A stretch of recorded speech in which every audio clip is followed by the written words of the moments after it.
सैफ अली खान पर हुए अटैक मामले में पहली बार करीना कपूर ने पुलिस के पास अपना बयान दर्ज कराया है। बयान में करीना ने एक सनसनीखेज खुलासा किया है, जिसे सुनकर पुलिस के अधिकारी हक्का बक्का रह गए हैं। करीना ने बताया है कि हमलावर ने उनके घर से ना ही कुछ चुराया और ना ही चुराने की कोशिश की। पुलिस को दिए बयान में करीना ने कहा, जब हमला हुआ तो सैफ ने बच्चों और महिलाओं को 12वीं मंजिल पर भेज दिया था। सैफ ने महिलाओं और बच्चों को बचाने की कोशिश की। सैफ बीच में आए तो हमलावर छोटे बेटे जहांगीर तक नहीं पहुंच पाया। घर में ज्वेलरी सामने ही रखी हुई थी, लेकिन हमलावर ने उसे हाथ नहीं लगाया और बिना कुछ चुराए ही वहां से फरार हो गया। लेकिन वो बहुत एग्रेसिव था। उसने कई बार सैफ पर हमला किया। मैं हमले के बाद काफी घबरा गई थी। हमारी प्रायोरिटी सैफ को अस्पताल ले जाना था। हमले के बाद करिश्मा मुझे अपने घर ले गई। करीना के इस बयान के बाद पुलिस के लिए केस और पेचीदा हो गया है। जब हमलावर चोरी के इरादे से घर में घुसा था तो उसने कुछ क्यों नहीं चुराया। पुलिस इस मामले में 35 से ज्यादा लोगों के बयान दर्ज कर चुकी है। मुंबई के अलग अलग इलाकों से संदिग्धों को पकड़कर लाया जा रहा है और उनसे कड़ी पूछताछ की जा रही है। लेकिन 48 घंटे बाद भी पुलिस के हाथ खाली हैं। पुलिस की 20 से ज्यादा टीमें हमलावर की तलाश में खाक छान रही हैं। उधर हमलावर के एक के बाद एक कई और सीसीटीवी फुटेज सामने आ रहे हैं। वो कहीं चप्पल चुराता हुआ दिखाई दे रहा है तो कहीं दुकान पर हेडफोन खरीद रहा है। उधर पुलिस ने करीना के घर में काम कर चुके कारपेंटर को धर दबोचा है। उससे भी पूछताछ की जा रही है। करीना के घर में काम करने वाले नौकरों के भी बयान लिए जा रहे हैं। घर में काम करने वाली तैमूर और जेह की नैनी ने भी अपना बयान दर्ज कराया है। हमलावर से पहला सामना नैनी का ही हुआ था। उसने नैनी को भी चाकू मारा था। करीना के घर में पुलिस की टीमें लगातार छानबीन कर रही हैं। मौके पर आला अधिकारी पहुंचकर बार बार मुआयना कर रहे हैं, लेकिन हमलावर अब भी पुलिस की पहुंच से बहुत दूर है। ब्यूरो रिपोर्ट, बॉलीवुड पे चर्चा। रात को 2 बजे एक चोर बांद्रा वेस्ट की इस बिल्डिंग में सीढ़ियों के सहारे घुसता है। वो 8वें माले पर बने अपार्टमेंट में दाखिल होता है, जिसका दरवाजा खुला है।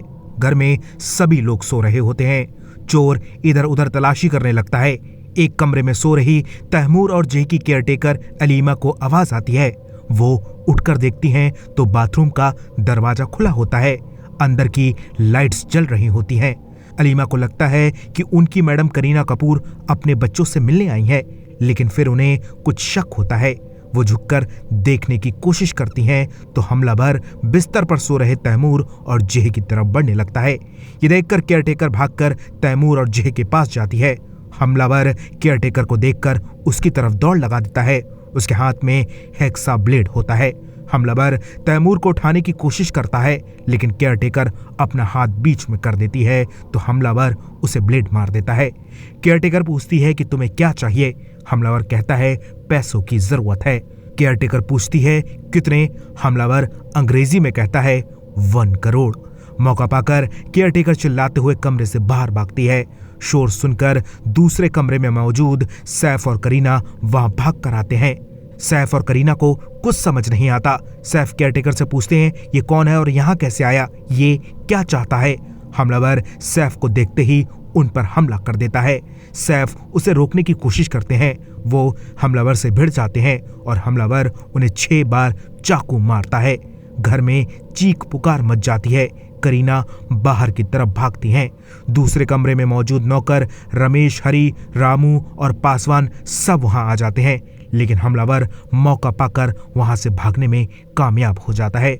जिस वक्त ये हमला होता है, सैफ के घर में कोई ड्राइवर मौजूद नहीं होता। सैफ को तब ऑटो से अस्पताल लेकर जाया जाता है।